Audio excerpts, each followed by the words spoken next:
Bom, dando continuidade ao nosso primeiro dia de evento, eu gostaria de chamar o primeiro convidado, agora externo, para garantir de fato a nossa discussão.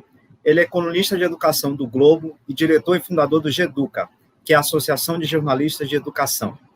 Antônio Góes cobre o tema de educação na mídia desde 1996 e é autor dos livros 4 décadas de gestão educacional do Brasil, com depoimento de ex-ministros da Educação desde o governo Figueiredo, e Líderes na Escola, o que fazem bons diretores e diretoras e como os melhores sistemas educacionais do mundo os selecionam, formam e apoiam.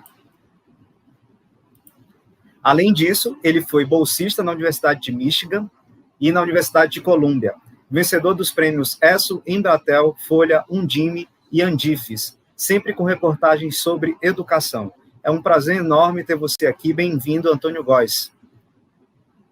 Eu que agradeço, Yuri. Obrigado pela generosa apresentação aí. Aliás, os 2 livros que você citou, acho que convém lembrar que são livros que foram editados pela Santillana Moderna e são de download gratuito no site da Santillana. Os 2 livros podem ser baixados, né, de forma gratuita aí para disseminação. Eu agradeço, é um prazer estar aqui falando, mediando, né, você só o mediador aqui desse debate. Eu vou apresentar nossos três convidados que vão fazer parte dessa mesa. Cada um deles vai fazer uma fala de 15 minutos e depois a gente vai ter aí uns 45 minutos para discussão. Então, por favor, mandem suas mensagens, suas perguntas aí pelo chat e o pessoal da organização vai me ajudar a selecionar aqui para a gente ter um tempo também para debate. Então, cada um dos 3 convidados vai fazer uma apresentação de 15 minutos. Eu vou apresentá-los aqui na ordem que eles vão falar e depois eu chamo especificamente, tá? Quando for para falar mesmo. Então, eu começo apresentando a Lucy Ferraz, que vai abordar os conceitos gerais da reforma e da BNCC e do novo ensino médio. Ela é especialista em aprendizagem visível, avaliação formativa, métodos para competência e educação híbrida. É também pós-doutoranda em currículo pela PUC de São Paulo, doutora e mestre em comunicação e educação pela Escola de Comunicação da USP. Em seguida, vai falar o João Quaresma, que vai abordar como reelaborar o currículo da escola. Desde 2016, o João Quaresma atua na área de políticas públicas educacionais, trabalhando no assessoramento da avaliação de materiais didáticos, paradidáticos e literários para o Ministério da Educação.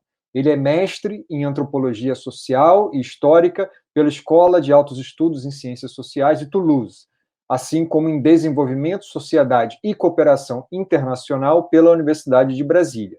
E atualmente finaliza o doutorado em História também pela UNB. E, por fim, a última apresentação, antes do debate, será do Denis Drago, que abordará as questões operacionais dessa mudança toda, né? Ele é pedagogo, pós-graduado em gestão de empresas e quase mestre em administração, comunicação e educação. Há mais de 25 anos, dedica seu trabalho para o setor educacional, atuando em escolas, grupos de ensino, empresas de educação nacionais e internacionais, e hoje é educador, consultor em gestão educacional, planejador pedagógico e contador de casos de aprendizagem. Então, a gente vai ter uma mesa aí bastante rica. Eu dou as boas-vindas aos nossos 3 convidados e a gente vai começar com a apresentação da Lucy. Lucy vai falar por 15 minutos e em seguida eu retorno aqui para passar a bola para o João e para o Denis. Então, Lucy, o tempo é todo seu. Por favor, muito bem-vinda. Muito obrigada, Antônio, muito obrigada, inclusive, à equipe da Santillana pelo convite. Para mim é sempre uma honra poder compartilhar um pouco do que eu tenho estudado, do que eu tenho praticado, e aprender também com vários outros. Então, vamos lá, eu resolvi fazer principalmente uma conversa para depois nós podermos trocar um pouco a respeito do ensino médio, né? Eu separei alguns tópicos que eu gostaria de reforçar, principalmente pensando como que fica essa estrutura, como é que nós podemos pensar a estrutura da BNCC do ensino médio aplicado, inclusive, ao currículo, né? Até porque, considerando que o currículo ele indica os caminhos, e a BNCC, ela indica onde nós queremos chegar. Então, é importante nós olharmos as diferenças, né, porque eu ouço muito, né, muita gente achar assim, não, mas eles tinham que ter definido mais, eles tinham que ter aprofundado mais, mas não, a BNCC é para orientar onde se quer chegar. Esse como, os caminhos pelos quais nós vamos chegar até esse destino, as escolas, as instituições, as redes devem fazer. Uma coisa que eu achei interessante, né, dos destaques que o professor Ribamar fez, um grande desafio que eu tenho observado e que ainda é uma dúvida recorrente, e inclusive em alguns materiais, não nos da Santiliana, mas materiais que eu vejo, e isso tem gerado, assim, muito desconforto por parte dos professores, é a questão da própria competência, né?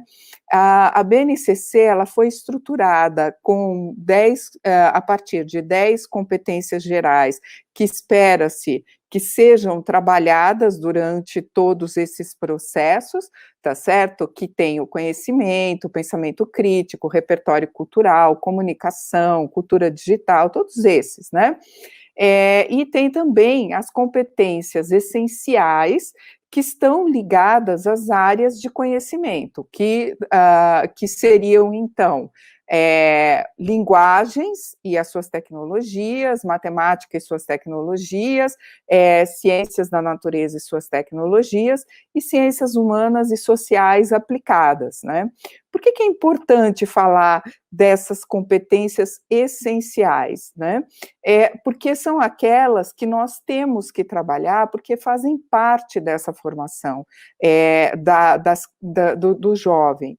E aí, eu acho importante, né, essa é uma pergunta que normalmente eu faço, que é assim, né, qual o papel da escola, né? Aí os professores falam, é formar cidadão. E o que é formar cidadão, né? Porque o que eu busco com essa pergunta? É que os professores se façam essa pergunta, que voltem um pouco às origens, para compreender por que as competências essenciais das suas áreas de conhecimento, elas são classificadas dessa forma, como essenciais. Como que impacta? Que tipo de lógica permite ao aluno viver nesse mundo, né, que o torna cidadão, que auxilia nisso, né? E por que eu falo isso? Exatamente por causa da estrutura da BNCC por competências.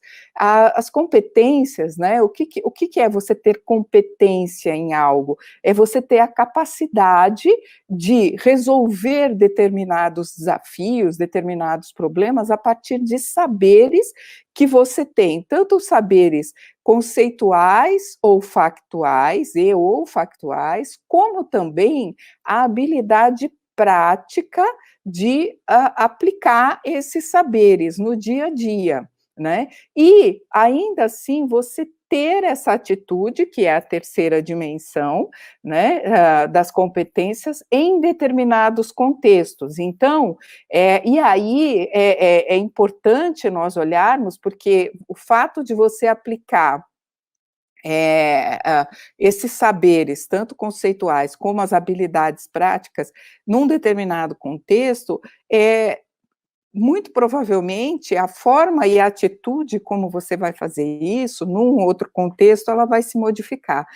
E o que aconteceu, né? Quando nós pegamos a história da própria educação, nós percebemos que houve realmente um foco nessa dimensão mais cognitiva, dos conhecimentos conceituais. E o que se espera, né, agora, com essa estrutura das competências, é que nós foquemos também e nós resgatemos essa questão da prática, da experimentação. Então, aí nós vemos, assim, a relevância de se olhar para isso e do porquê ter tido essa mudança e transformação na própria proposta de estruturação, né? Aqui, como o professor Ribamar falou, hoje em dia nós temos que oferecer, então, como é que ficou dividido, né? Seriam 1.800 horas para essas competências, a oferta mais tradicional, e depois tem os itinerários, que seriam 1.200 horas. E o que tem de novo nesses itinerários, né? É a forma como nós vamos fazer a entrega deles, né?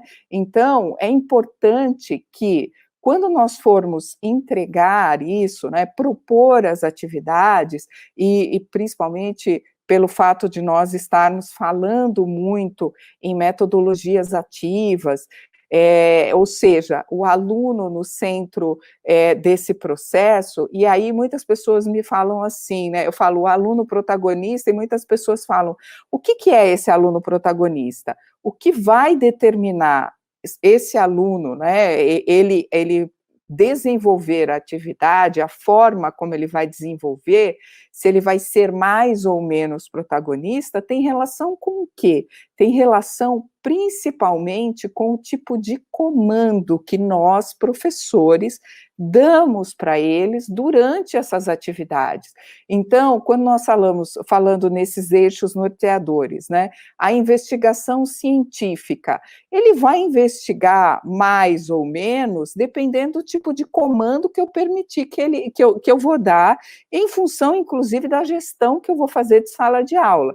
Então, eu posso pegar e falar para eles assim, olha, vocês vão ter que pesquisar, assim, então vocês vão ter que procurar o site, ou, como não vai dar tempo para eles pesquisarem, eu, como professora, que eu preciso ganhar tempo, eu vou dar um site ou dois para ele pesquisar diretamente ali.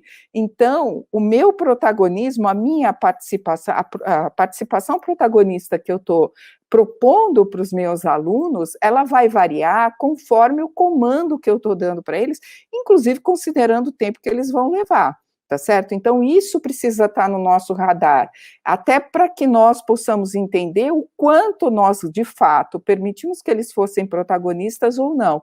A mesma coisa o processo criativo, né? Muitas vezes nós falamos assim, vamos trabalhar os processos criativos, mas quando chega na hora, você fala assim, olha, então vocês vão fazer isso, isso e isso. Quer dizer, de novo, na gestão desse processo, nós começamos a dar as coisas mais estruturadas. E agora, quando vocês veem os materiais, eles já estão pensados nisso, com base nisso, e eles já estão prevendo essa maior ou menor participação, o quê? Para auxiliar vocês até a administrar isso. As mediações e intervenções, aqui é importante porque como é que eu vou fazer essas mediações? Aqui tem um aspecto que eu gosto de destacar muito para os professores, porque com essa história de nós, a todo momento, falarmos o aluno tem que ser protagonista, o aluno tem que estar no centro do processo, e tem que estar mesmo, não estou falando que não, até porque, se nós não os colocarmos nessas participações protagonistas, nós não vamos trabalhar a dimensão de experimentação, de habilidade prática que está previsto pela BNCC. E aqui é por isso que é importante nós resgatarmos e olharmos para essa questão da aprendizagem visível. O que é aprendizagem visível? Foi um estudo que foi feito na Universidade de Melbourne, ele já tem mais de 20 anos agora, e eles consideraram várias dimensões ligadas, várias ações ligadas a dimensões da educação, exatamente para quê? Para que eles pudessem verificar quais são as ações que mais impactam nos resultados de aprendizagem desses alunos. E o que foi identificado? Que a dimensão que tem maior impacto, de quem que é? Do professor. Eles olharam a estrutura do currículo, a infraestrutura da escola, a família, enfim, tem pelo menos 6 dimensões, e o que eles verificaram foi o impacto da ação do professor, desde que o professor acompanhe e olhe como está sendo feito, como está acontecendo essa experiência de aprendizagem desse aluno. E aí nós percebemos o quê? Que o professor, ele também tem que ser protagonista no sentido, assim, de se permitir criar e ter autonomia para fazer os ajustes necessários no momento da implementação. Os materiais estão aí para auxiliar vocês, mas para que vocês possam acompanhar como é que esses alunos estão fazendo essas aplicações, para que vocês vejam como que vocês vão estruturar, ajustar melhor conforme a turma e tudo mais. Por quê? Porque existe esse papel de sujeito também do professor que incide. Essa mediação, inclusive, é importante, quando nós falamos, inclusive, de aprendizagem visível, é importante até a qualidade da pergunta provocadora que nós vamos fazer para esses alunos, né? Que é o que nós chamamos de educação dialógica. Então, qual a sequência de perguntas que eu tenho que fazer para o meu aluno, para, inclusive, direcionar o pensamento dele e o raciocínio lógico para ele construindo esse conhecimento, né? E o próprio empreendedorismo, como é que ele se organiza, como é que ele estrutura uma iniciativa que pode ser social, que pode ser, inclusive, voltada para o mercado, mas que ele possa viabilizar um negócio, inclusive, né? Então, eu acho que algumas coisas precisam ser olhadas com cuidado a respeito disso, né, da BNCC. Eu acho que esses pontos são pontos bem estratégicos e bem específicos que eu procurei puxar até à luz do que o professor Ribamar trouxe, para que nós possamos olhar para todo esse contexto. Uma última coisa que eu gostaria de comentar é exatamente a questão da avaliação, né? Então, como que eu avalio esses itinerários formativos, que eles vêm num formato diferente das metodologias ativas, e cada vez mais nós falamos na avaliação formativa.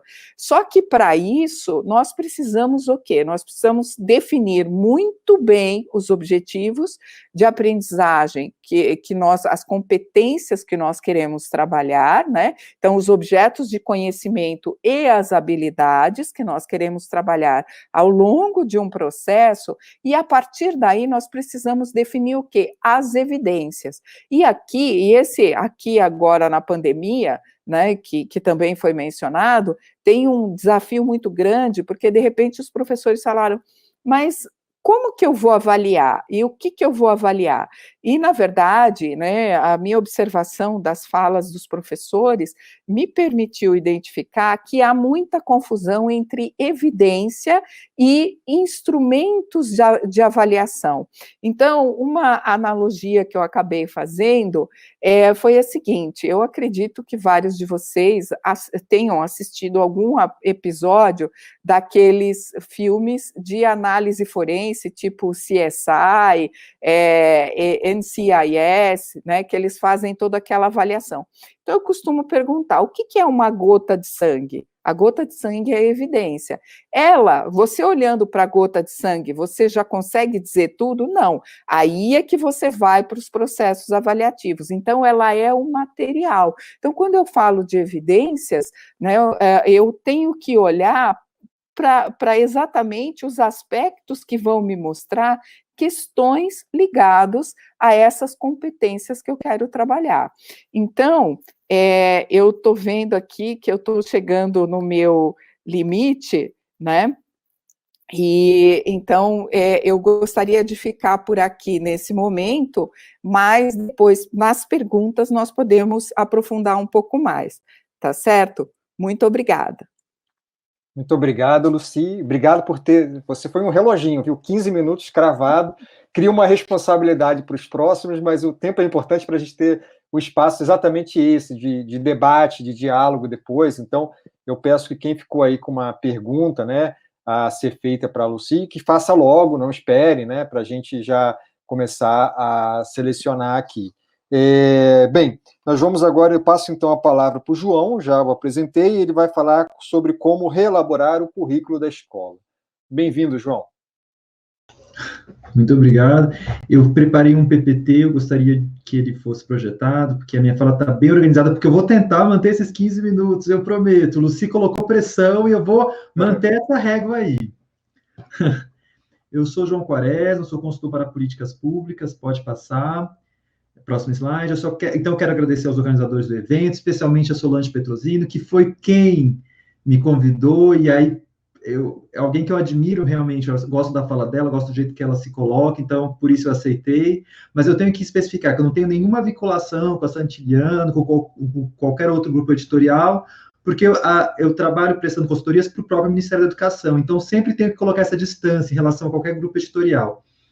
Mas por que então eu aceitei? Porque eu estava percebendo nas pesquisas que eu ando coletando já faz, enfim, esses 5 anos, que eu preciso entender melhor como o mercado editorial funciona e como as escolas particulares funcionam.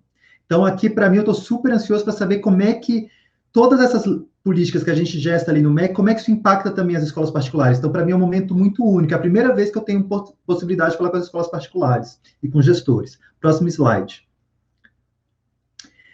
Solange me deu uma tarefa muito árdua. Ela me deu 2 fios condutores que eu vou tentar, de alguma maneira, delinear, mas eu acho que no debate vai ficar mais forte, assim. Que a primeira é como materializar o currículo no chão da escola, nesse momento de transição, e como fazer esse alinhamento na escola pensando no currículo estadual e, ao mesmo tempo, escutando a comunidade, nessa materialização do currículo. Pode passar. Aí eu pensei, então eu resolvi partilhar com vocês o meu ponto de reflexão sobre a BNCC. Então, como é que eu começo a ler a BNCC? Então, é o João Quaresma como leitor da BNCC, e eu espero que isso ajude vocês também a lê-la, tá? Acho que o primeiro ponto sobre a BNCC é que ela é um sistema. O que a gente pensa como sistema? Vamos pensar assim, sistema digestório, por exemplo, ou sistema respiratório. São vários órgãos interligados e que se um falta, provavelmente o resultado final não vai ser bom, né? Se o pulmão falta, eu não vou conseguir respirar, mas se a traqueia também falta, eu não vou conseguir respirar, por exemplo. Então, tem uma relação entre elementos e todos eles funcionam para um fim comum. E eu vejo a BNCC assim, como um grande sistemão, né? E eu preciso que todo mundo comece a falar a linguagem desse sistema para que a gente consiga atuar nele. Eu divido a linguagem da BNCC em 3 grandes partes, né? Que são esses CG, CE e H, né? Que é competência geral, competência específica, habilidade, que aí são os níveis dela, os níveis de estratificação, o que está dentro de quê, o que subsume o quê, e dentro da própria habilidade, que também também bate ali na competência, são os processos cognitivos, os objetos de conhecimento e os modificadores. Pareceu muita coisa? É muita coisa, mas a gente precisa começar a falar cada vez mais a partir dessa linguagem. Outro ponto, outro marco de leitura minha sobre esse documento é os conceitos de potencial e materialização. Quando a gente está pensando no sistema, a gente pode pensar o próprio sistema da língua mesmo, a própria linguagem. A gente pode pensar que existe algo muito abstrato, muito amplo, chamado gênero, né? Os gêneros textuais, por exemplo, uma carta, né? Uma carta, que ela é composta de discursos e que, por sua vez, são compostos de palavras organizadas numa gramática. Ou seja, são níveis, cada um mais abstrato, um mais concreto, e eu faço essa analogia com a própria BNCC. Eu tenho um nível mais amplo, mais abstrato, que é a competência geral, que de alguma maneira subsume as competências específicas e que vai lá na habilidade no mais concreto. Então, eu tenho níveis aí. E pensar nesses níveis é importante para como eu leio esse documento, as expectativas que eu crio em relação a ele e, consequentemente, aos estudantes e, consequentemente, em relação à formação dos professores. Próximo slide. Só lembrando, isso está na BNCC, tá, eu acho que na página 29, que ela apresenta isso muito claramente. Ela diz assim, ó, por exemplo, diferenciar, que é o nosso processo cognitivo, que é explicitado por esse verbo, escravidão, servidão e trabalho livre, esse é o nosso objeto de conhecimento, ou seja, o que eu tenho que fazer com que o aluno chegue a pensar, num contexto muito específico, é o modificador, no mundo antigo. Por que eu friso essa parte? Diferenciar escravidão, servidão e trabalho livre.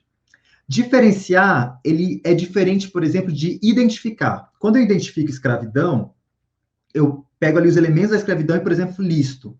Mas quando eu diferencio, o que eu inculto aí? Que eu tenho que, além de identificar escravidão, servidão e trabalho livre, eu tenho que compará-los e mostrar as diferenças. Veja que diferenciar é mais complexo do que simplesmente identificar. E isso tem que estar claro na cabeça dos professores, enfim, e de quem for tentar pensar esse currículo. Assim como a ideia do mundo antigo. Porque eu posso diferenciar escravidão, servidão e trabalho livre, por exemplo, no mundo contemporâneo, porque existem essas formas. Ou, por exemplo, no período moderno colonial. Né? Próximo slide.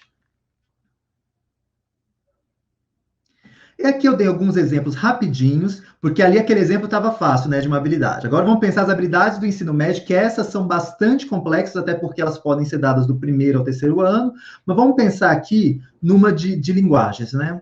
Analisar e experimentar diversos processos, e aí toda essa parte vai ser meu objeto de conhecimento, e aí eu vou ter essa parte bastante curiosa, que é o verbo no gerúndio, desenvolvendo diferentes modos de participação e intervenção social. Você vê que esse processo cognitivo, ele tá mais uma carinha de como o primeiro processo, esse sim o mais importante, o analisar e experimentar, deve ser desenvolvido, ou seja, ele dá mais um como. Assim como da matemática, que é identificar situações da vida cotidiana nas quais seja necessário fazer escolhas. Vamos parar aí. Eu gostaria que vocês pensassem, e agora é o foco mais forte, assim, situações da vida cotidiana, é aí que eu abro o espaço tanto para pensar, por exemplo, o currículo estadual, o que ele está propondo como situações cotidianas, mas também ouvir a comunidade. Porque identificar é um processo relativamente inteligível, né? Eu tenho que identificar, ou seja, eu tenho que mapear características. Mas quando eu vou para situações da vida cotidiana, aí eu vou para a realidade, para o chão da escola. Porque eu tenho que levar em consideração os riscos probabilísticos, mas que interessam, por exemplo, a realidade que eu estou enfrentando ali. Método contraceptivo é uma realidade interessante, importante para a minha sala de aula? Não, não é. A partir disso, desse universo, que eu consigo pensar, por exemplo, o que vai servir como insumo para eu levar essa ideia de um risco probabilístico dentro de uma identificação de situações da vida cotidiana, tá bom? Pode passar para os outros, para o próximo slide.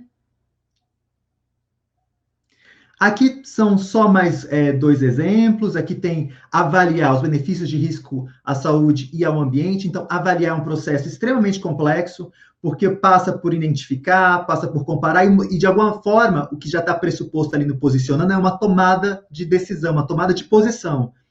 O que eu estou tentando insistir aqui com vocês é que cada um, que a Lucy falou lá atrás, desses espécies de comandos, né, eles vão engendrando formas de relações muito específicas de ensino e aprendizagem. Isso eu tenho que estar atento. Isso eu tenho que estar muito atento. Assim como lá nas ciências humanas, é comparar os significados de território, fronteira e vazio. Relativizando visões dualistas. Ou seja, tem um para quê, né? Além de eu comparar, que é um processo bastante complexo, porque, como eu tinha dito anteriormente, pressupõe eu identificar, pressupõe eu listar bastante um elemento para eu ver com o que ele bate ou não com o outro, tá colocando a ideia de, bom, eu tenho isso para ver como visões dualistas não necessariamente elas de fato funcionam. Ou seja, eu vou muito profundo numa ideia de um conhecimento conceitual, por exemplo. Então, mas eu tenho que estar ciente quais são os processos, quais são as operações mentais que eu estou levando para que isso dê certo. Vamos passar para o próximo. Próximo slide. Então, o que eu convido vocês a refletirem, acima de tudo, quando eu vejo assim, analisar, experimentar, identificar, comparar, qual o sentido que isso tem para mim enquanto professor? Como é que eu penso a minha aula assim? Isso independente da minha área de conhecimento, né? Porque talvez justamente, e eu acho que esse é o mais rico da BNCC, é que quando eu foco ali no processo cognitivo, abre maior espaço para eu poder, por exemplo, fazer o interdisciplinar. O que significa comparar nas ciências humanas? O que significa comparar nas linguagens, por exemplo? E aí eu vou dar um exemplo, assim, um de temáticas e o outro de como pensar mesmo, por exemplo, pensamento computacional, que é algo normalmente linkado à matemática, mas o pressuposto dele é reconhecimento de padrões. E reconhecer padrões serve para todas as áreas do conhecimento. E isso que essa ideia de reconhecer padrões, ou seja, esse processo, que aí eu coloco lá o objeto padrões, que pode fazer com que eu tenha um diálogo entre áreas. E existem temáticas, em particular, né, como a mídia educação e mediação de conflitos, que carregam uma capacidade de mobilizar vários processos cognitivos simultaneamente e ainda conjugar um encontro de vários saberes na escola. né? A aposta na mídia educação e na mediação de conflitos é uma sugestão que eu dou de antemão para os professores que estão nos livros do PNLD, porque nos meus experimentos, ou seja, nas pesquisas que eu fui fazendo, eu entendi que como que é interessante que a gente parte da BNCC com as suas aprendizagens essenciais e como esses temas particulares, eles conseguem conjugar muito bem esses níveis, tanto de habilidades como de competências específicas e chegando às competências gerais. Próximo slide. E aí, então, eu volto para perguntas originais, que é, por exemplo, como materializar o currículo no chão da escola nesse momento de transição. Então, estão dizendo aqui que está faltando 5 minutos, então estou bem, que eu vou conseguir concluir super bem. Obrigado. Pensar os currículos como sistema, ou seja, parte e um todo interligados, então é uma habilidade que se comunica com uma competência específica, que se comunica com a competência geral. Então, isso tem que estar clarinho na minha cabeça, que a competência geral não diz respeito somente ao ensino médio, mas toda a educação básica, e não diz somente respeito à minha área de conhecimento, mas a todas as áreas de conhecimento. Então, é uma oportunidade de diálogo intra-área, né?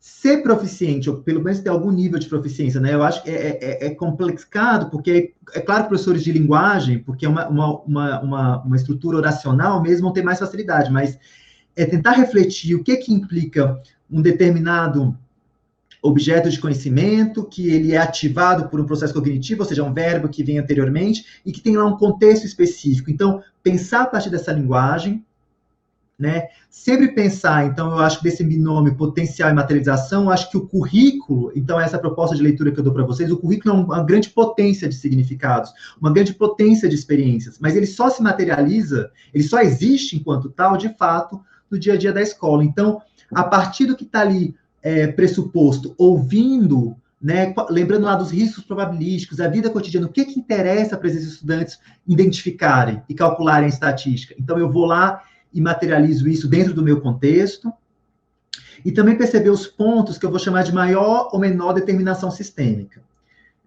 Espero no linguajar não ficar muito específico, muito abstrato. Mas, por exemplo, a gente pega a competência geral 6, que está relacionada ao projeto de vida, ao mundo do trabalho, ela é a competência geral que tem menos relação explícita com as outras competências específicas e habilidades da BNCC. Então, a gente tem que ter um esforço imaginativo mesmo de ver nessa brecha onde é que a gente pode fazer ligações, onde é que eu posso levar o projeto de vida. E aí, os itinerários, por exemplo, têm uma grande força, porque é um universo que vai à competência geral, ela se comunica ali na formação geral, pensando lá na fala do Ribamar, e vai também para os itinerários. Aqui, eu deixo, como ideia, para vocês não perderem de vista as referenciais curriculares para a elaboração dos itinerários formativos, que funcionam nessa mesma linguagem que eu estou falando, né, do processo cognitivo, do objeto do conhecimento, e também lembrar que a BNCC, ela extravasa, ela tem a BNCC para formação inicial e continuada, ou seja, vocês, equipe gestora, quando forem pensar em atividades para formar as equipes de professores das escolas de vocês, pensem que existe também uma BNCC, ou algo como uma BNCC, né, um documento que funciona nessa mesma linguagem, que pode fazer com que tudo funcione dentro desse sistema, porque está todo mundo falando a mesma língua, ou a mesma linguagem. Obrigado, gente, eu paro por aqui, espero não ter quebrado o tempo.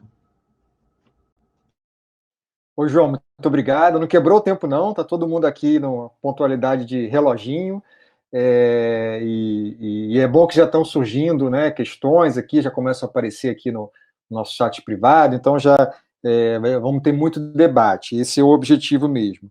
Então, para não perdermos tempo, eu convido o Denis. Por favor, Denis vai falar, abordar as questões operacionais de toda essa mudança. Muito bem-vindo, palavra é sua, Denis. Obrigado, Antônio. Antônio, eu tenho um desafio aqui muito grande, né, porque eu estou aqui acompanhado de pessoas que participaram do processo muito próximo de estudo da legislação, também ajudaram no processo de consultoria para o Ministério da Educação para isso, e o meu desafio aqui é a gente falar um pouco sobre a escola, né, sobre você, escola, como é que você aplica ou está aplicando isso. Bom, eu trabalho em algumas iniciativas com escolas, e eu trabalho também conectado em algumas escolas, ajudando nessa implantação do ensino médio, olhando as escolas particulares, E as escolas particulares do Brasil elas estão enfrentando alguns problemas um pouco graves, e vocês sabem disso. Seja por uma indefinição de sistemas estaduais que ajudam, e faz parte da própria legislação, uma necessidade que os sistemas estaduais ajudem a própria regulamentação e a orientação da aplicação da nova BNCC do ensino médio para as suas redes, os seus sistemas, como também problemas problemas graves de encontrar maneiras de se executar isso. Quando a gente analisa a BNCC do ensino médio, a BNCC aponta para a gente uma série de formas, de formatos e metodologias diferentes para que a gente possa aplicar. Ela cita que a gente pode aplicar itinerários formativos em formatos de clubes, oficinas, laboratórios e assim vai, etc. Mas ela também afirma que esses itinerários formativos eles se cruzam com essas áreas de conhecimento a todo momento.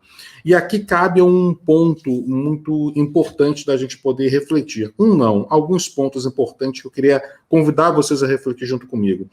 Em primeiro ponto, nós sabemos que nós estamos mudando um processo de trabalho sem mudar uma avaliação final. Nós sabemos que muitos alunos que estão com a gente, eles miram uma porta de saída, essa porta de saída é o ingresso no ensino superior. E essa avaliação para a entrada no ensino superior não mudou ainda. Então, de fato, a gente não vai conseguir fazer uma mudança completa no trabalho que a gente executa no ensino médio, porque a gente não mudou a porta de saída. A porta de saída principal, que são as avaliações de entrada de ingresso no ensino superior, continuam as mesmas. As provas continuam as mesmas e continuam acontecendo da mesma forma. Então, a gente não pode, dentro desse momento, fazer uma mudança completa se a gente... porque isso traz uma insegurança para a gente como a gente fazer isso. Portanto, para não ficar nesse 880, mudo ou não mudo, a palavra-chave para as escolas, que a gente vem conversando com as escolas, é que a gente tem que respeitar o período de transição. E esse período de transição significa entender o momento que a gente está e entregar para esses alunos e para a nossa comunidade as melhores alternativas possíveis para que a gente possa implantar esse novo ensino médio. Pois bem, dentro desse ponto de transição, algumas perguntas sempre chegam para a gente. Ok, eu vou fazer uma mudança. Eu estou saindo do meu currículo e eu estou entrando no currículo que ele entende que eu tenho que trabalhar 1.800 horas como sendo máximo na formação geral básica, o professor Ribamar chamou de FGB, e eu preciso trabalhar no mínimo 1.200 horas em itinerários formativos. Mas os itinerários formativos são desenvolvidos pela escola. Mas como é que eu aplico esses itinerários formativos se eu tenho diversos interesses de alunos dentro do colégio? Quer dizer que eu vou ter que duplicar aulas dentro da escola? Quer dizer, como é que eu calculo o impacto financeiro da implantação desse novo ensino médio na minha escola? Bom, para que a gente comece a responder sobre isso, a gente precisa observar a carga horária e a forma da gente poder aplicar. Existem algumas perguntas ainda que nós não temos respostas, as escolas também não têm respostas, mas a gente tem calçado as escolas para que elas possam perceber que isso é um buraco que pode acontecer pela frente. Um deles o ponto principal para que a escola entenda essa carga horária é controlar quem está aprendendo o quê. Enquanto a escola possui um currículo único, todos os alunos caminhavam na escola como um trem. Nós colocávamos os alunos num vagão do trem, que era uma série, e progride para o vagão seguinte, quem conseguiu mostrar para a gente, dentro do nosso processo avaliativo, que ele estava alimentado com aqueles conteúdos e com as habilidades que nós trabalhamos aqui dentro. Então, todos os alunos migravam de vagão para vagão do trem, e a escola caminhando com o trem para frente. Dentro desse momento que eu trabalho com itinerários formativos, eu passo a entender que esses alunos podem ter interesses diferentes e criar mergulhos diferentes. Então, o principal controle que a gente precisa fazer dentro da escola é entender quem está estudando o quê. Não hoje, eu estou olhando daqui a pouco. Porque se eu começo 2022 numa proposta em que eu passo a implantar dentro da minha escola algumas disciplinas eletivas que permitam mergulhos de alguns alunos naquelas áreas eletivas e não permitam mergulhos de outros, a pergunta que eu faço para você é, quando você chegar em 2024, esse aluno do primeiro ano do ensino médio, como ele estará lá na frente? O que ele já mergulhou? Onde ele já mergulhou? Que habilidades ele já desenvolveu e, principalmente, que habilidades falta ele desenvolver. Ao longo desses anos, você também recebe alunos de fora. E que habilidades esses alunos já desenvolveram também? quais foram os conteúdos que foram trabalhados com esses alunos também. Então, o controle, ele passa a ser dessa aprendizagem, do que esse aluno aprendeu e do que ele não aprendeu, eles passam a ser mais precisos aqui no meio da nossa ação. A escola precisa tomar muito cuidado em controlar isso. E isso tem a ver com o nosso controle financeiro, para que a gente passe a ofertar para esses nossos alunos mergulhos em habilidades, em conteúdos que permitam que ele não repita esses mesmos mergulhos para frente. Vamos voltar à analogia do trem. Eu saio de um processo que está todo mundo andando igualzinho e passo a permitir que esses alunos façam mergulhos conforme os seus interesses.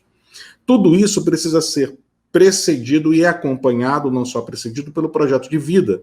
Então, as escolas precisam sim implantar o projeto de vida. Inclusive, a própria BNCC afirma isso, que esse processo de trabalho todo no ensino médio é para que a gente dê possibilidades para que esses alunos implantem seus projetos de vida, entendam e mergulhem nos seus projetos de vida. Então, escolas que já trabalham com projetos de vida podem aproveitar os seus projetos de vida, e aquelas que não trabalham precisam sim criar soluções para mergulhar esses alunos no projeto de vida. Isso pode vir desde lá do ensino fundamental. Em São Paulo, por exemplo, o governo do estado de São Paulo aplica projeto de vida nas escolas estaduais desde o 6º ano do fundamental e acompanha até lá no final do ensino médio. Não há problema da gente estender o projeto de vida. O que é importante é que a gente sempre acompanhe os interesses dos nossos alunos. Dentro desse processo do projeto de vida, a gente aproxima no que eu oferto. Na escola particular, eu vou ofertar o quê? Bom, diz também a BNCC que o itinerário formativo ele é de escolha do aluno para atender o seu projeto de vida.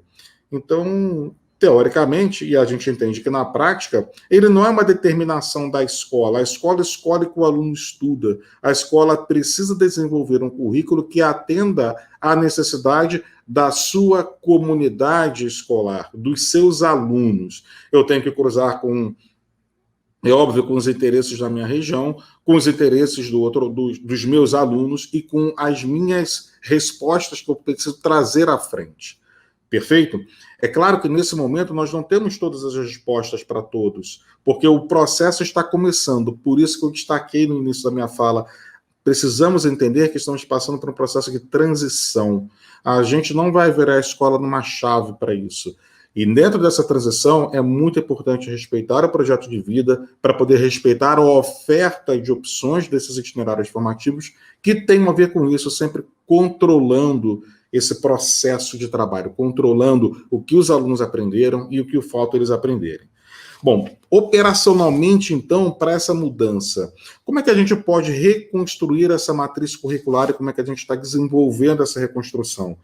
Uma boa forma da gente poder fazer isso é mergulhar a escola mais em projetos dentro da escola, fazer com que os alunos apliquem os seus conhecimentos, tanto da formação geral básica, quanto também conhecimentos que estão espetados nos itinerários formativos, dentro de projetos que permitam com que eles contem para a gente.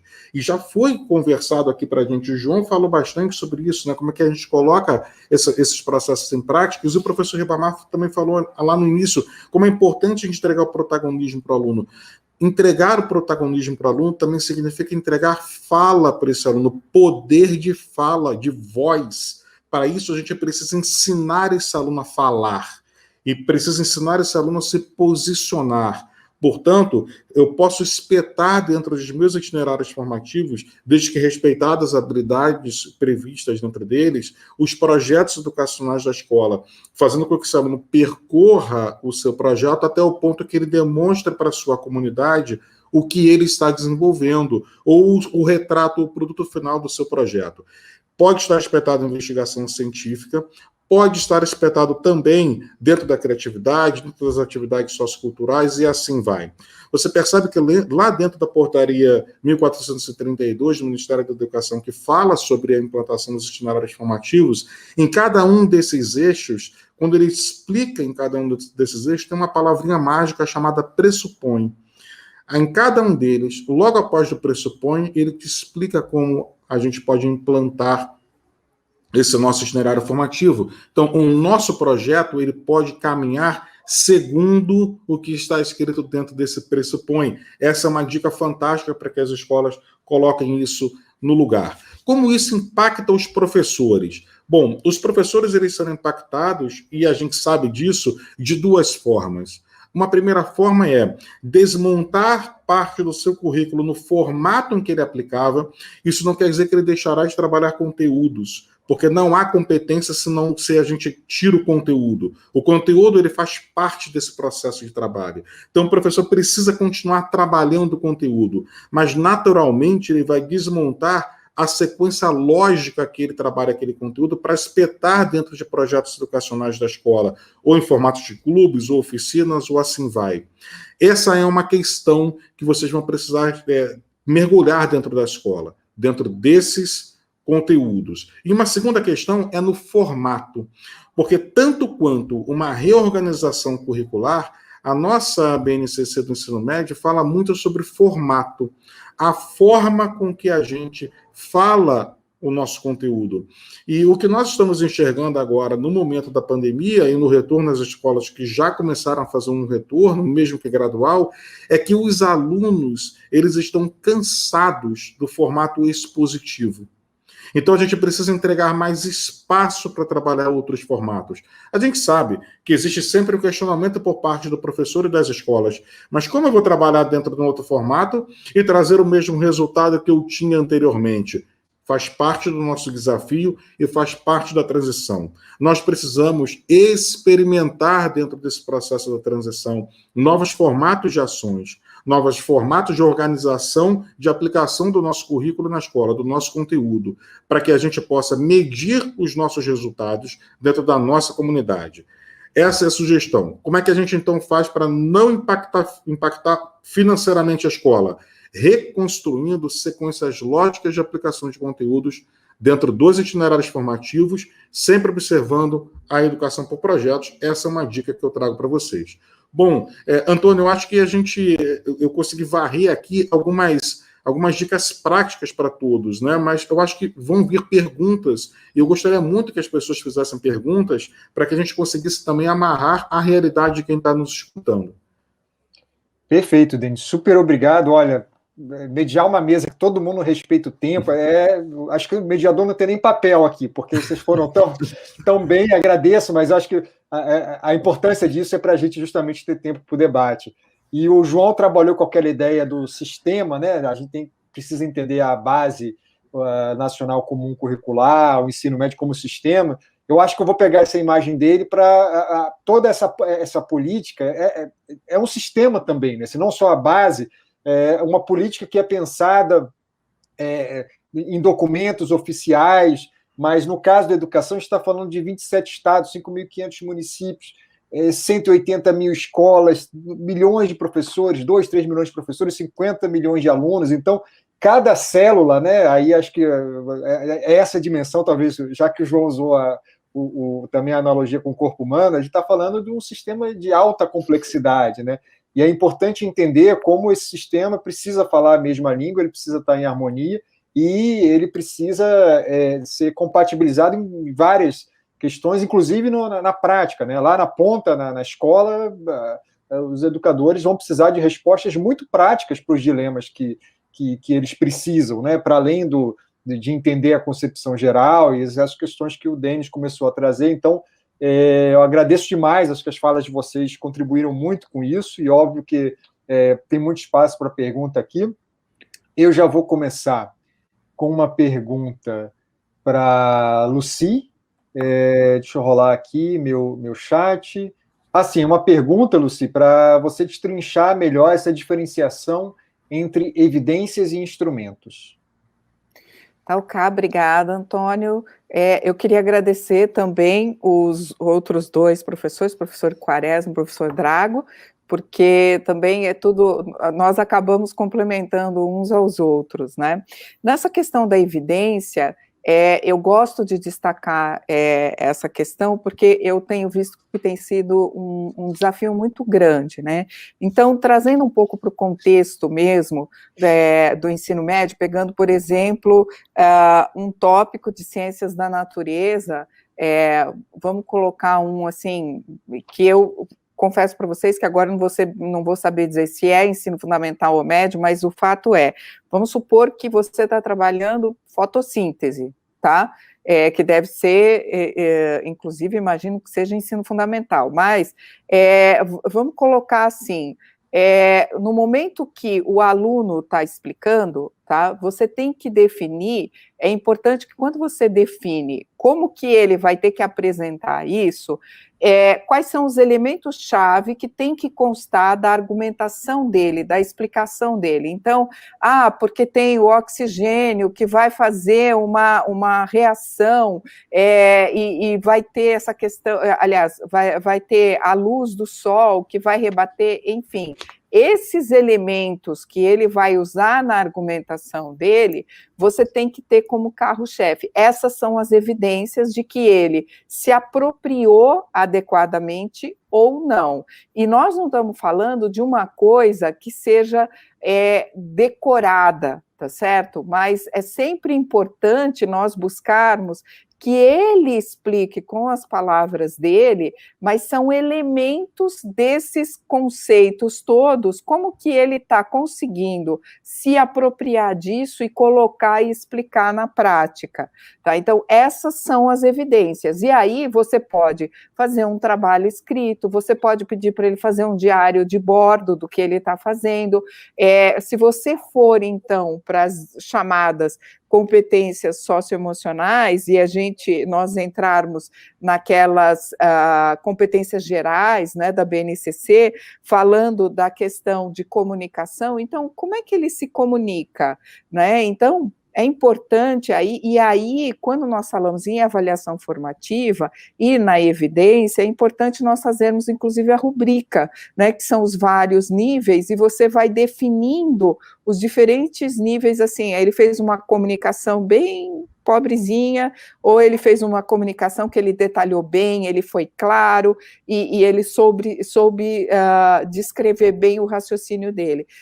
Então, é importante nós sabermos separar o que é evidência do que é instrumento de avaliação. Por isso que eu falei que nessas horas vale a gente pensar um pouquinho nos filmes do CSI, uma coisa, a evidência coleta é o sangue coletado, a outra coisa são os processos que nós vamos ter para definir qual é o DNA, qual é o tipo de sangue e tudo mais. Perfeito, Luci, muito obrigado. João, tem uma pergunta para você, acho que você já leu até aqui no nosso chat privado, né? Mas era um pedido para você falar melhor o significado das siglas que você usa. Por favor, João. Difícil, né? Eu coloquei logo as siglas, elas são grandes, assim, aqui. Mas voltando para essa ideia da BNCC como sistema, eu adorei a apropriação do Antônio, porque a gente está pensando no sistema, que tem subsistemas, e todos eles articulados ao mesmo tempo, no mínimo 27, né? Então, o que eu peguei, né? Eu vi ali, habilidade, eu coloquei H. Competência específica, CE. Competência geral, CG. Só para eu lembrar, eu peguei a primeira letra de cada, né? Competência geral, CG, só para lembrar de como isso está se organizando em termos de níveis, né? Eu tenho algo super amplo, que é uma competência geral, que vai da educação infantil. Veja a ambição que está pressuposta na base. Começa na educação infantil, vou desenvolvendo empatia desde a educação infantil, e eu vou até o final do terceiro ano. Esse é o grande desafio. Então, também eu acho que, de alguma maneira, é deixar o professor mais tranquilo, né? Porque é uma missão que é uma troca de bastões. Eu tenho que pensar que a BNCC está nesse fluxo gigantesco. O que está acontecendo lá na educação infantil continua nos anos iniciais, continua nos anos finais e vai para o ensino médio. Então, isso é algo que a gente tem que sempre pensar, como a BNCC tem essa dimensão temporal. Outra sigla que eu usei foi PC, para processo cognitivo, que é normalmente o primeiro verbo que aparece em toda habilidade e toda competência. Tá bom? No ensino médio, a gente vai ter uns verbos que eles têm uma complexidade maior, né? Que é comparar, que é analisar, tá bom? Objeto de conhecimento, o OB, que é o que logo vem, tem aqui o verbo analisar, aí logo em seguida vem o que ele tem que analisar. Sei lá, tem que analisar espaços de espaços socioculturais. Esse espaço é o meu objeto de conhecimento, é a coisa mais material do que eu tenho que trabalhar ali na sala de aula. E os modificadores, que é o M, né? Que é qual o contexto específico. Então, ele vai... Lembra lá da escravidão? Vai ser escravidão na antiguidade. Então, tá familiarizado com esse... E aí eu coloquei essas siglas para lembrar realmente que a gente está falando de uma linguagem, mas são pontos de referência importantes. É a partir do qual eu penso a minha aula, eu penso meus objetivos de ensino e o que eu quero com que os meus alunos cheguem lá. Tá bom? Eu acho que... Espero que tenha... Se não ficou claro, você volta a pergunta e eu explico de novo. Tá bom. Então, vamos esperar aí para ver se ficou claro. Eu imagino que sim, mas vamos esperar a reação da audiência. Denis, eu vou te fazer uma pergunta aqui, trazendo mais para o chão da escola, né, casos concretos que apareceram também. Como receber, por exemplo, alunos de outra escola que faziam um itinerário formativo que a minha escola não propõe? Você tem resposta para esse dilema? Pois é, então, Antônio, esse dilema está bem associado com uma pergunta que foi colocada na sequência, né? Que eu acho que faz sentido a gente falar sobre até as duas juntas, né? Como é que a gente viabiliza a oferta de 2 ou 3 itinerários numa escola que tem apenas um aluno, uma turma, né? Quando eu tenho uma escola muito grande, eu não tenho problema, né? Eu tenho 3, 4 turmas, eu posso ofertar 3, 4 itinerários, eu acabo que, obviamente que eu aproximo isso à realidade dos alunos a partir do projeto de vida. Quando eu tenho um sistema público de educação, um sistema estadual de educação, que cuida dessas escolas de ensino médio, isso é um paraíso, né? Isso para mim é um paraíso. Eu posso pegar um polo regional, eu posso transformar uma escola como sendo referência em cada itinerário. Então, permite que o aluno faça suas 1.800 horas na sua escola base e que ele circule por outras escolas e mergulhe em escola referência de empreendedorismo, mergulhe em escola referência de criatividade, e assim vai. Mas quando eu estou numa escola particular, que essa escola particular ela tem apenas uma turma com 30 alunos, como é que ela oferta 2 ou 3 itinerários formativos, né? Isso é uma dúvida muito grande. E não pode inviabilizar o funcionamento dessa escola particular também, é claro que não. Então, a sugestão para a gente é sempre, em primeiro lugar, começar com um projeto de vida. Isso já começa daí, né? Eu preciso entender qual é o interesse desse meu aluno para poder ofertar algo que está próximo a ele. É claro que dentro da minha escola de 30 alunos, eu posso ter 2 ou 3 que queiram especificamente um mergulho no itinerário que eu não tenho. A própria legislação permite que eu também valide centros educacionais ou outras empresas educacionais externas para poder ofertar parte daquele itinerário para mim. Então, se eu tenho um sistema S próximo da minha escola e eu quero aproveitar laboratórios ou ações específicas no S, por que eu não posso fazer isso? Ou centros de outras línguas, ou outras faculdades até que eu posso ofertar para mim. Eu posso credenciar e permitir mergulhos específicos naquele espaço. Uma outra forma que a gente pode construir na escola é ofertar itinerários que sejam mais abrangentes. Eu posso ofertar dentro da escola, principalmente a princípio, dentro desse meu primeiro momento de transição, ofertas de itinerários que sejam mais abrangentes, que permitam que o aluno experimente esse itinerário de uma forma que esbarre em outros itinerários também. É óbvio que se eu observo as habilidades que estão previstas dentro da base, eu observo o que está previsto dentro da portaria 1432, é claro que eles trabalham com habilidades que são estanques dentro de cada um desses eixos, de cada um desses itinerários. Mas eu posso ofertar na minha escola temas mais abertos para poder experimentar com o aluno. Em médio prazo, como a gente enxerga? Em médio prazo, nós passamos a enxergar que os próprios alunos buscarão escolas que sejam mais especialistas em algumas áreas. E isso não é distante da realidade de hoje. Quando a gente entra num grande centro urbano, nós naturalmente observamos escolas que trabalham com foco maior em vestibular, escolas que trabalham com foco maior em projetos, ou escolas que focam com trabalho maior em sociocultural, trabalhando mais com escolas comunitárias conectadas à comunidade. Então, naturalmente, isso já existe hoje, mas talvez de uma maneira velada ou comercial. E naturalmente, no prazo de 3 ou 4 anos, a tendência é que a gente enxergue isso de uma forma mais explícita pelas escolas. Não dá para cravar, Antônio, porque, como há frases muito conhecidas, no Brasil até o passado ele é mutável, né? Então, nada, não pode a gente já prever o futuro. Mas se o processo de avaliação no ensino médio, no Enem, os vestibulares mudarem para poder abraçar a base como sendo a sua base de construção desse processo avaliativo no futuro, quem sabe as escolas também não conseguem trabalhar isso de uma forma muito clara. Tá? Deixa eu só finalizar um ponto, deixar muito claro, 86% dos alunos do Brasil, 85%, 86% estudam em escolas públicas. A escola particular, ela é exceção dentro desses alunos. Então, é claro que a legislação e o processo de trabalho ele foi construído observando também a luz da escola pública, tá certo? Então, é preciso que a gente também deixe isso muito claro para todos que estão nos escutando. Perfeito, Denis, obrigado.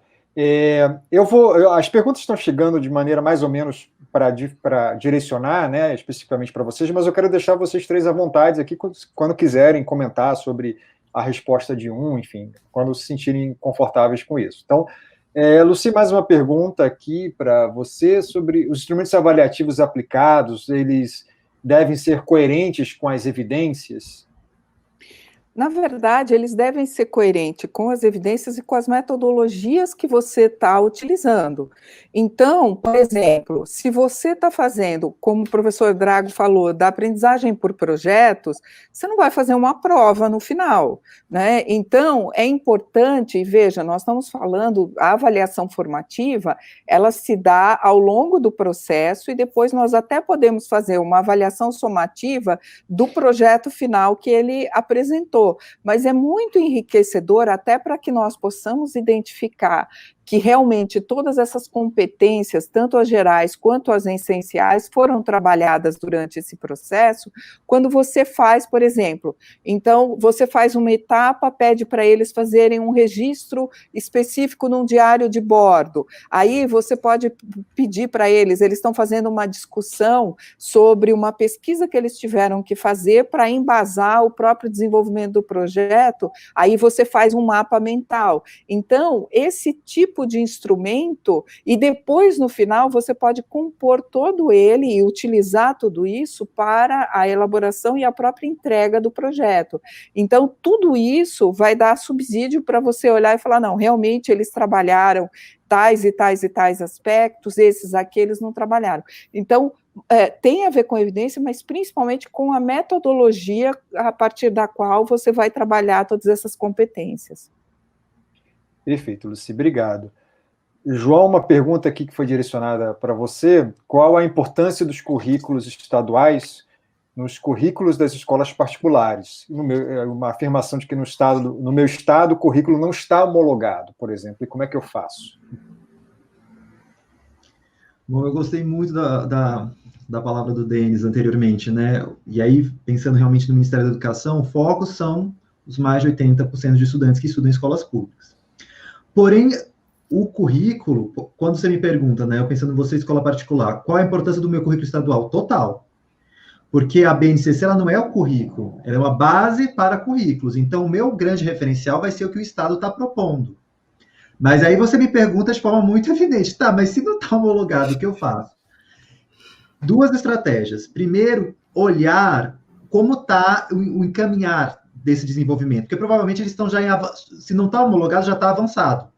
Onde é que eles estão indo? Então, já começa a me inspirar por aí, para onde é que está esse caminhar.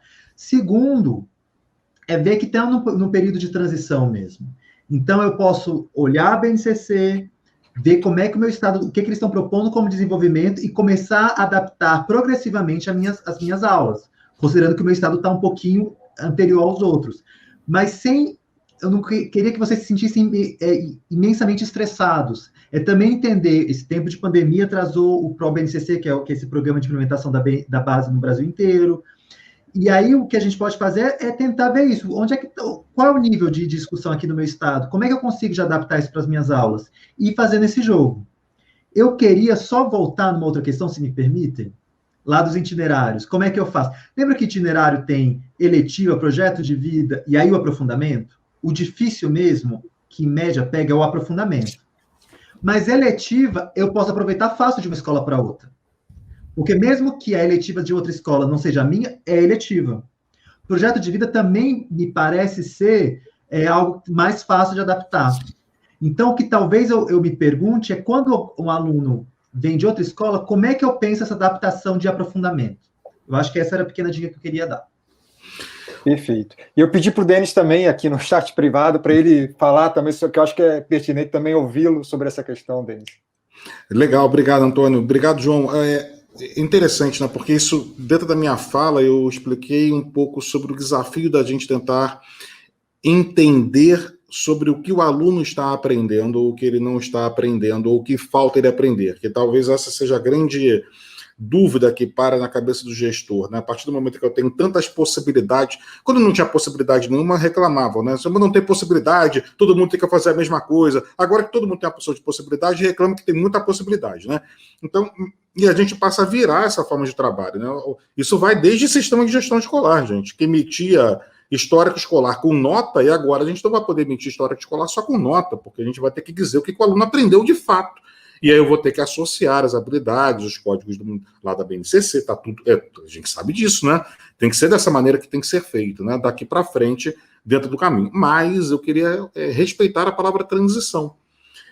Que eu tenha notícia, o Estado de São Paulo, no início de agosto do ano passado, final de julho, nos últimos dias de julho, os primeiros dias de agosto do ano passado, fez uma aprovação de um currículo novo do Estado para o ensino médio.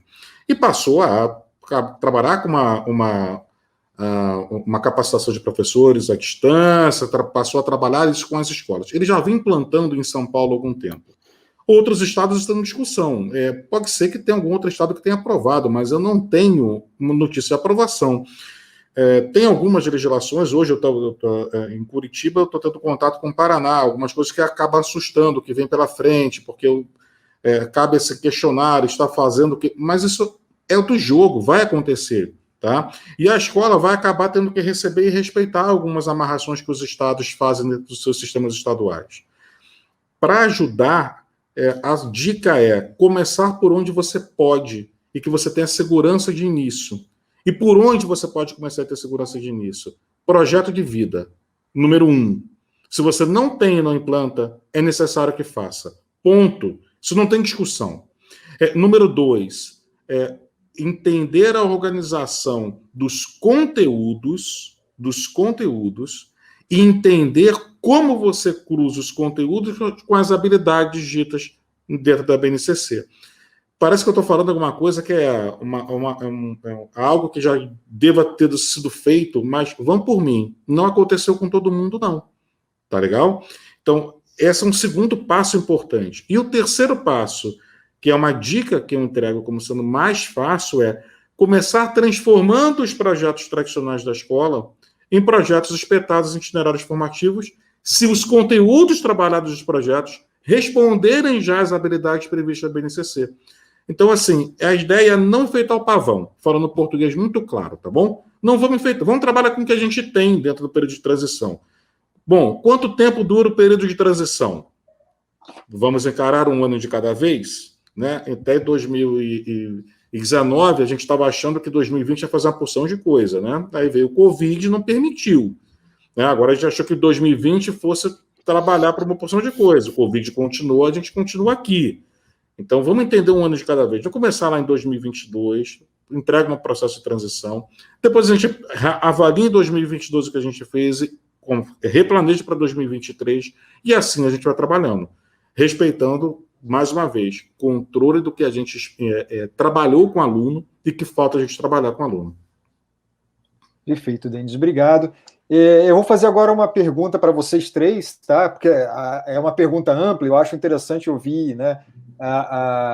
Uma pergunta sobre formação de professores, se vai ter que mudar, se tem referenciais. E aí eu faço um adendo a essa pergunta, né? Que quando a gente pensa, às vezes, em formação de professores, às vezes, bem, tem a formação de professores na universidade, dos professores que vão ingressar no sistema, tem a formação dos professores que já estão em aula, que podem ter que sair da aula para ir para um espaço de formação continuada, e tem a formação em loco, nas escolas, que é tão ou mais importante quanto todas essas. Né? Então, eu queria que, pegando o gancho dessa pergunta, né, que acho que dessas perguntas que partem, talvez, dessa primeira etapa de formação, eu queria que a ajuda de vocês três para passar por todas as etapas de formação. Eu vou inverter a ordem aqui para mexer um pouquinho, vou começar com o João, então, falando mais desse macro, João. Então, a questão de formação de professores, tem referenciais, como é que está essa questão?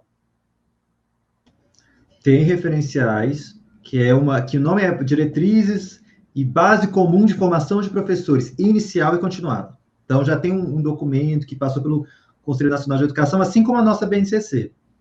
Eu pensei muito na Lucy. Uma das inspirações para essa nossa base de formação de professores é a Austrália. Como eles formam os professores lá. Então, tem muito a ideia, por exemplo, de engajar. O processo é muito interessante. O processo cognitivo que eles colocam lá é o engajar. Você engaja esse profissional para que ele possa, de alguma maneira, lidar com os alunos, né? Então, essa base foi pensada para, e aí dito claramente, para reestruturar os cursos de licenciatura do Brasil inteiro. Então, é formação inicial mesmo, todos os cursos de licenciatura serem alinhados a esse tipo de concepção pedagógica, e também para as formações, formação inicial na licenciatura e formação continuada. E isso fica muito mais amplo, que pode ser tanto da sua própria escola, como cursos de especialização. Ou seja, ela é muito potente, ela reestrutura muito a nossa formação de professores. E ela tem... o que eu acho mais interessante, aí voltando para que a Lucy falou lá no começo sobre a BNCC, e o primeiro palestrante também, é sobre como que vem o socioemocional, como a gente respeita também o socioemocional do professor, né? Porque a gente respeita o protagonismo, empatia e cooperação entre os estudantes, mas isso também tem que ser entre os professores, e a empatia com eles. Então, o que eu acho mais bonito dessa formação de professores, como a gente está propondo, é pensar também esse sujeito como um próprio aprendizagem ao longo da vida dele, e pensando no socioemocional dele. Eu acho que, bom, essas são... Tá certo. Acho que agora eu passo para os restos. Tá bom. Lucy, quer continuar daí? Pode ser.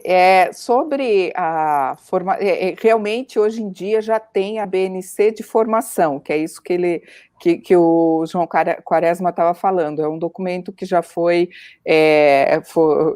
publicado, inclusive ele já foi ajustado, e atualmente o Conselho Nacional de Educação está querendo fazer um ajuste, principalmente em relação às tecnologias, tanto na BNCC como para os professores, porque não tinha aparecido muito na BNC de formação essa questão das tecnologias. Então, como prevê o uso de tecnologias na BNCC do ensino médio e, de repente, quase não ter menção das tecnologias na BNC de formação original. Então, daí tem toda essa discussão. Uma coisa que tem sido muito discutida são exatamente essas mudanças na educação inicial, mas ainda, João, tem muita resistência, né, das universidades, porque passa por uma mudança de modelo muito forte, né? Eu trabalhei com uma secretaria estadual de educação no momento, inclusive, do ensino fundamental, para estruturar um curso, principalmente de formação sobre essa questão das competências e das suas dimensões, e quando foi para nós fazermos uma consulta só para verificar a questão, como é que ficavam essa parte de fazer, vamos dizer assim, a estruturação dos conteúdos, mas conteúdos das competências que iam ter que ser trabalhadas, e o pessoal da academia, no caso que nós consultamos, e não era uma academia ruim, pelo contrário, muito boa, eles falaram assim, nós não sabemos fazer isso.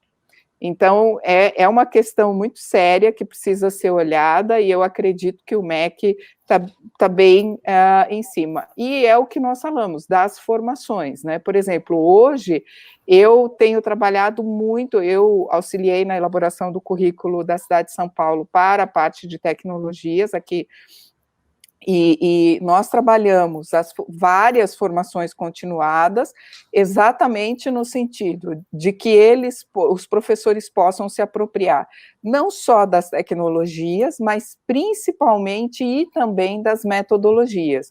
E aqui é importante olhar essa questão das metodologias, tá? Porque quando nós falamos de metodologias ativas, uma coisa que eu gosto de falar, que eu trabalho com metodologia ativa, é que as pessoas acabam, muitos professores estão se afastando dos conhecimentos conceituais e factuais para ir só para habilidade e experimentação. Então, eles estão demonizando isso daí. E eu gosto de falar de oficinas, mas oficinas que estão atreladas a esses conteúdos e a essas metodologias, que são oficinas de reforço de conceito e de descontextualização. Para quê? Para que quando chegue no final, por exemplo, de uma aprendizagem por projetos, os alunos saibam o que eles aprenderam, o que eles trabalharam de cada uma dessas competências em todas as suas dimensões.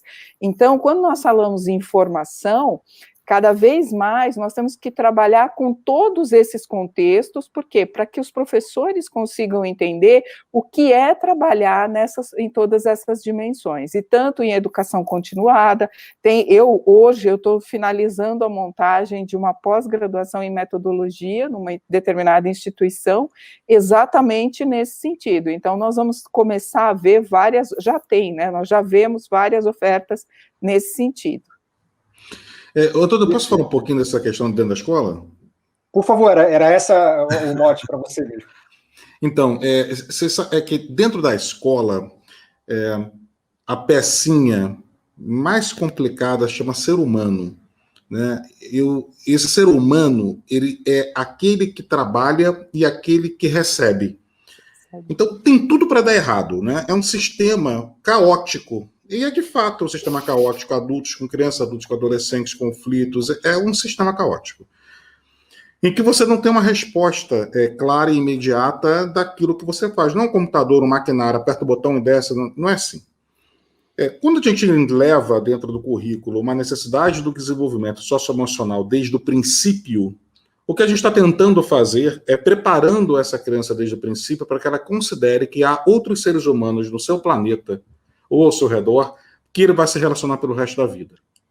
Fato é que os professores que trabalham com esses alunos não passaram por isso. Fato é que esses professores, eles não têm referências do que é metodologia diferente, porque eles não tiveram a oportunidade de estudar com metodologias diferentes. Então, o primeiro ponto em que a gente precisa entender na mudança, no meu ponto de vista, da ação desse professor e da educação do professor. Eu estou falando do professor que já está dentro da sala de aula, quer consertar o avião com ele voando, e mostrar para ele referências do que fazer.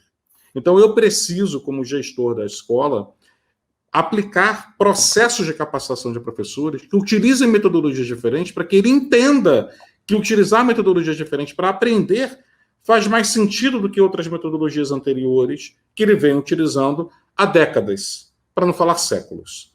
Tá? Então, ele precisa experimentar, testar e entender para poder reaplicar. Ao mesmo tempo, todos nós que temos filhos, e eu tenho filhos, nós não queremos que os nossos filhos sejam cobaias de metodologias, de ações ou de currículos. Portanto, nós não podemos também provocar dentro das escolas, na responsabilidade que a gente tem na gestão da escola, em uma mudança severa e imediata, sem que a gente consiga testar ou comprovar a eficácia dela. Toda e qualquer nova metodologia educacional que entre em funcionamento, não é só no nosso país, em todos os países, ela demora tempos, décadas, em testes, em avaliações, dentro de grupos específicos para que ela já torne. Por isso que competências é um conceito trabalhado na Inglaterra desde o final do século XIX.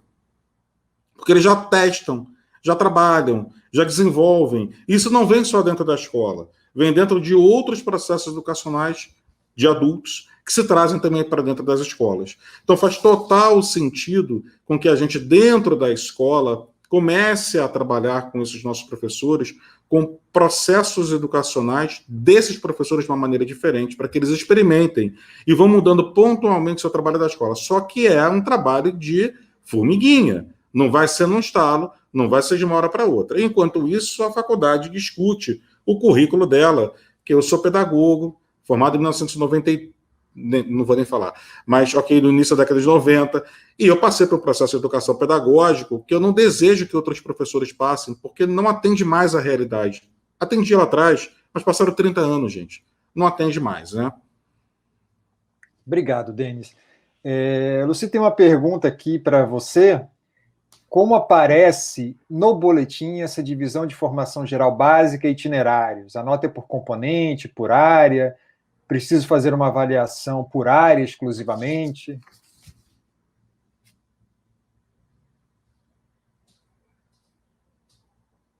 Gente, desculpe, é que os cachorros começaram a conversar aqui e aí eu tive que fechar meu microfone.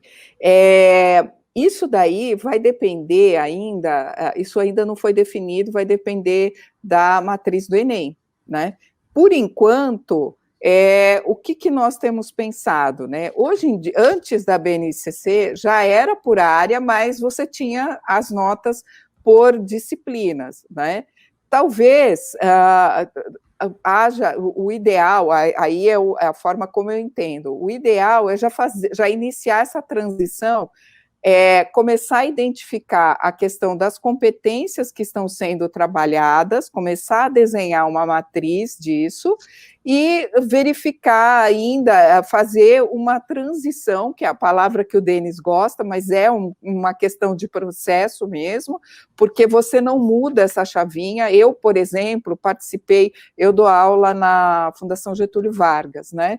E lá nós fizemos um processo já lá de adaptação, inclusive identificação das competências de um banco de questões que nós tínhamos, de quase 2.000 questões, para vocês terem ideia, e cada uma delas tinha 6 categorias, e cada uma das categorias com mais 6 a 8 indicadores, cada uma.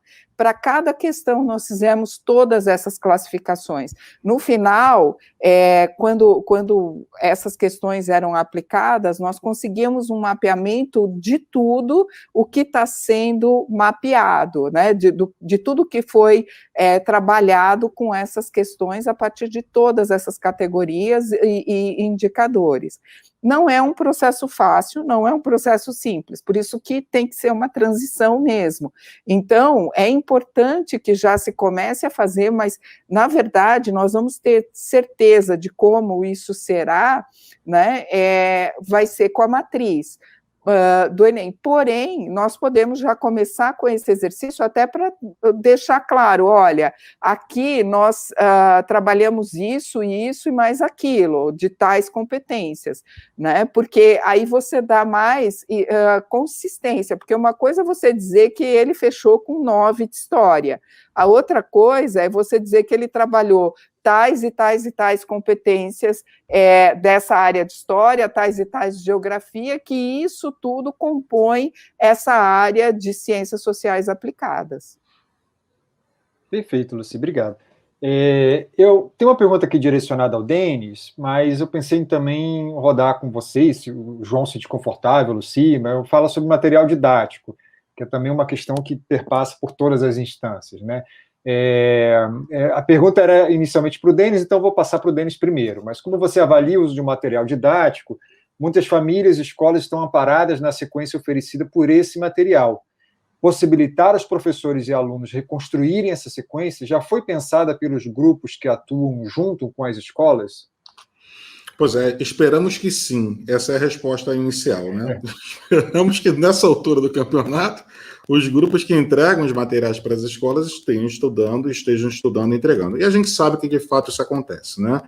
Esse processo todo de análise dos conteúdos, classificação, taxonomia, criação das taxonomias internas para isso, entendendo onde estão as habilidades, a gente sabe que são trabalho que os grupos estão fazendo. Mas acho que por trás dessa pergunta vem um receio da escola, e eu estou focando aqui numa escola particular, que trabalha com o material didático como sendo como é que eu posso dizer, a velocidade de ação da escola. Sabe, aquela métrica que pai costuma dizer de escola fraca e escola forte, eu não entendo até hoje qual é essa métrica de fraca e forte, mas a métrica da escola fraca e escola forte era uma métrica que entrega um sistema e um material quando a escola ela tem no seu material de ensino a única comprovação na completude do material de ensino, a única comprovação da aprendizagem da criança, ela vira refém do material. A gente sabe disso. E a gente sabe que isso acontece invariavelmente, né? A escola era compreendida como uma escola mais forte se o aluno termina o ano com um livro preenchido. Ok, que medida é essa? Eu não sei como funciona. Isso esbarra muito o que a Lucy vem trazendo aqui para a gente de avaliação e o seu olhar para a avaliação. E faz parte, dentro desse momento que a gente passa, uma valorização cada vez maior do processo de avaliação. Mais uma vez, eu volto à referência. Se a gente está dizendo o seguinte, entreguem referências para esses nossos professores, para que eles entendam e aprendam com metodologias diferentes, entreguem referências para esses nossos professores de modelos avaliativos diferentes.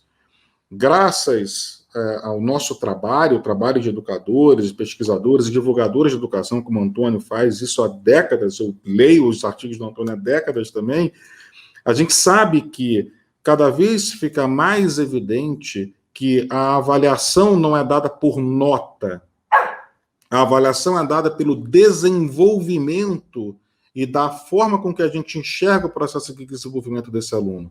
Ao participar de feiras educacionais no Brasil ou fora do país, nós já vimos isso acontecendo de uma forma muito clara e evidente. A própria entrada de metodologias diferentes avaliativas é algo que precisa ser trabalhado dentro da escola. A própria presença cada vez mais frequente e constante de Olimpíadas do Conhecimento associadas ao ensino básico no país é uma outra forma de a gente entender a avaliação. Os meus filhos fazem Olimpíadas de Matemática e eles estão no 7º e 6º ano e eu tenho dificuldade de fazer a prova, porque não é nota, é raciocínio lógico. Então, a gente precisa empurrar também para que a escola entregue para os seus professores modelos de avaliações diferentes. Então, Olimpíadas de Conhecimento, torneios de robótica têm modelos avaliativos sensacionais, o TBR, a FLL, são modelos todos que podem ser utilizados pela gente, pela escola, como referências de estudo. E aí sim a gente começa a tratar esse material de ensino como sendo algo de apoio para o desenvolvimento educacional. Agora, como a escola transforma esse refém do material no apoio, a minha sugestão é investir em avaliação, em comprovar que esses alunos são muito mais do que uma nota no boletim. Para isso, eles precisam ter espaço de fala, eles precisam poder ter a liberdade e o preparo para poder escutar, trocar e falar. Essa é uma sugestão que eu entrego para as escolas. E não custa R$1 fazer isso, tá? R$1. Porque muitas dessas Olimpíadas ou são de graça ou custam muito barato, e muitos desses processos avaliativos das Olimpíadas estão disponíveis na internet. É só a gente dar um Google e buscar. Obrigado, Denis. A gente já está se encaminhando para o final, faltam 10 minutinhos só, e foi bom que você começou com material didático e falou de avaliação, que é um tema que está bombando aqui, pelo que me informaram no chat, né? Então, vou só ler aqui, porque eu passo a palavra já para o João e para a Lucy, mas acrescento aqui mais complexidade à questão inicial, né? Então, por exemplo, como avaliar habilidades e competências a serem desenvolvidas pelos alunos se quase a totalidade de nossos professores nunca vivenciaram esta forma de avaliação na sua própria vida profissional? E ainda veio uma pergunta para você, João. Jogar tudo isso em 10 minutos, se sair correndo, é ótimo, né? Vocês estão bem. Não precisam de mediador melhor. Mas é uma pergunta sobre como posso ter um currículo em 22 e ele ser alterado em 23, né? Então, assim, como a gente já está se encaminhando para o final, eu quis ler essas duas questões para vocês direcionarem elas também. Então, começando aí, o João, por favor, João. Pode ir, João. Desculpa. Pode ir? Porque a Lucy levantou o braço. Vou tentar ser bem sucinto.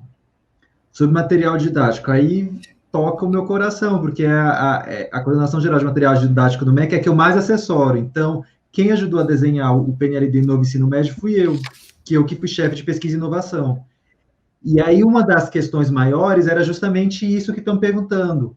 Como é que a gente leva todo esse ineditismo para professores que não tiveram essa formação? Como é que eu peço para professores avaliarem a partir de competências e habilidades se eles não vivenciaram isso? E mais, muitos desses alunos que vão ter esse material também não vivenciaram a BNCC no ensino fundamental. Eles vão entrar no ensino médio, eles se diferentão. Então, eu volto para uma palavra-chave que a gente usava lá nas audiências públicas. É um processo de transição. Nós temos que ser generosos com nós mesmos e com os outros, mas estar atento eu fico sempre impressionado quando eu entro, qualquer Google, né, BNCC, avaliação, a quantidade de informações que está surgindo e de debates como esse. Então, o que eu peço é, vamos junto continuar debatendo e construindo coletivamente, mas de maneira muito respeitosa com as nossas possibilidades. Eu acho que o material didático, mais do que eu acho, faz parte da minha pesquisa, principalmente na pandemia, se tornou importantíssimo, porque o professor está tão cansado, então ter um material ali que ajude ele a se guiar é muito importante. Então, ele acaba sendo realmente um guia, uma luz nesse caminho. Então, os livros que foram alinhados agora, e o PNLD tem essa capacidade de indução curricular, eles tiveram um trabalho muito grande de indução curricular para que a BNCC chegasse de maneira transitória e mais macia. Então, eu espero, senão o meu projeto um pouco faliu, mas eu acho que não. Vai chegar na escola um momento com insumos valiosos, que a gente vai conseguir uma transição boa. E aí eu já encaminho para o final, né? Se 22 pode ser alterado, provavelmente não. Se ele foi homologado, ele não vai ser alterado. E eu estou observando que pouco se muda quando você começa nos processos. Não é mudanças radicais, mas que acontecem. Isso era no início. Você tinha debates muito acalorados, mas eles foi se consolidando um pouco de uma compreensão do que esses currículos têm que ser. Então, tá um pouco... Tanto é que os currículos estaduais se parecem também. Então, fiquem tranquilos, podem confiar, podem ir trabalhando com o que dá nesse momento e se respeitando com o que vocês podem fazer neste momento de transição. Obrigado. Lucy, por favor. No caso da avaliação formativa, que é no processo, ela é uma mudança de modelo mental, de olhar para esse contexto muito forte. Tá?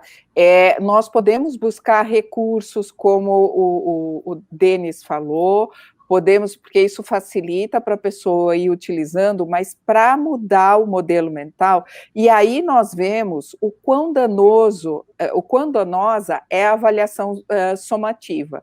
Eu acompanho tanto a educação básica como ensino superior e educação corporativa. Para vocês terem ideia, isso vai impactar na avaliação de desempenho das pessoas no mercado de trabalho, porque ninguém sabe avaliar e ser avaliado. Por quê? Porque fica aquele modelo mental de que eu vou ser avaliado, eu vou ser reprovado, eu vou perder o emprego.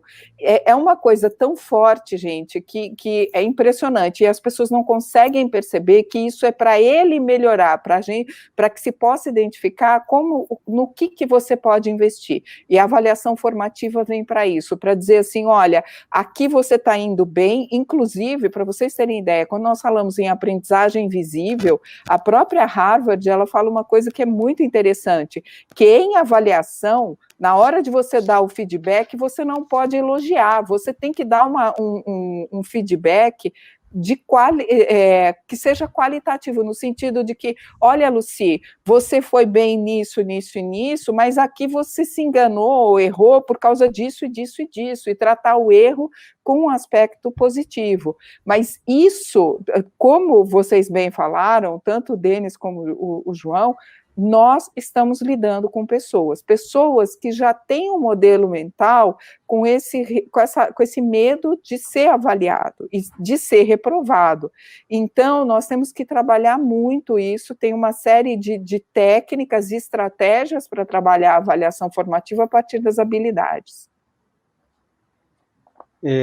Então, chegamos aqui ao nosso tempo final. Eu queria agradecer, fazer o elogio que eu fiz aqui no privado, vou fazer publicamente aqui para os 3 palestrantes, porque o respeito ao tempo inicial permite depois que a gente aprofunde o debate. Então, foi com muito conteúdo, com bastante concisão e com bastante profundidade. Então, eu agradeço aos 3 palestrantes pelas falas, a gente tem recebido alguns elogios aqui também, E eu agradeço a todos que enviaram perguntas. Se eventualmente alguma pergunta foi feita e não pôde ser lida, eu peço desculpas. E eu passo a palavra agora para o Yuri, para finalizar, para a continuidade aqui do evento. Obrigado, gente. Antônio, muito obrigado pela sua mediação. Agradeço especialmente Denis e João, né, pela condução. E queria fazer um comentário antes de continuar. E um agradecimento ainda mais especial para a Lucy. Infelizmente, a Gislane Trigo, que estava na nossa programação, ela teve um problema de saúde e não conseguiu participar com a gente. A Lucy topou o nosso convite e fez brilhantemente. Então, Lucy, nosso agradecimento aí pela sua entrega e pela consistência do conteúdo que todos vocês apresentaram. Obrigado, Antônio. Obrigado a todos. Bom, eu imagino que vocês que estejam assistindo aí estejam com muitas ideias na cabeça, e foi uma discussão extremamente densa e rica, que apontou diversas perspectivas de currículo, da legislação, da transposição disso para a prática dentro da escola, perguntas sobre carga horária, sobre currículo, surgiram aí, sobre avaliação, surgiram aos montes. Essa é a grande parte que conecta o nosso primeiro dia de evento ao segundo. Como é que vocês vão fazer isso na escola? Como é que a gente vai fazer essa transposição prática? E é isso que a gente vai responder amanhã. Por isso, eu queria pedir que essas inquietações, a gente planejou uma atividade para que essas inquietações fossem expostas e que a gente possa acomodar todas elas na prática amanhã. Então, aí na tela, aqui, tem um QR Code, e nesse QR Code aparece, além disso, um link no chat também, que vocês vão receber. Esse vai abrir um painel, e nesse painel você vai ter a possibilidade de clicar no mais, que aparece, e colocar lá o seu questionamento, a sua inquietação, a sua dúvida ou a sua contribuição para o tema de implantação do novo ensino médio. Os desafios, dores, avanços e o que vocês quiserem. O tema é livre, mas vocês precisam colocar lá, porque a gente vai, de fato, conseguir amanhã discutir esses temas trazidos por todos vocês na prática. Então, dê sua contribuição, vamos trabalhar colaborativamente na construção dessas propostas e apresentar para vocês que existem caminhos, e muitos caminhos viáveis, para a gente seguir nessa transição para o ensino médio. Bom, como eu já disse, concretizaremos tudo isso amanhã, e você vai poder também conhecer em primeira mão como os nossos negócios estão organizados e planejados para ajudar você, escola, professor, coordenador, diretor, nesse novo desafio. Bom, garanto que amanhã vai ser um grande dia, eu espero contar com a presença de todos vocês, então, não posso contar muita coisa, não vou dar spoiler. Amanhã a gente se encontra. Eu agradeço profundamente a participação de todos. E um detalhe. Vocês vão receber um novo e-mail de um link da plataforma Eventials, que é esse que vocês assistiram à live de hoje, com um novo acesso à plenária. Basta acessar o link, clicar com o mesmo e-mail que você realizou a inscrição. Você também recebeu hoje um e-mail com um invite para o momento Ensino Médio na Prática. Essa sala vai ser um grupo menor, onde a gente vai se reunir e, de fato, aterrissar toda essa conversa. Beleza? Então, conto com vocês. Qualquer dúvida, entre em contato com o telefone que nós estamos disponibilizando no chat. Para qualquer dúvida operacional, para qualquer coisa, será um super prazer rever cada um de vocês amanhã. Não perca. Muito obrigado, uma excelente noite e até amanhã. Tchau, tchau.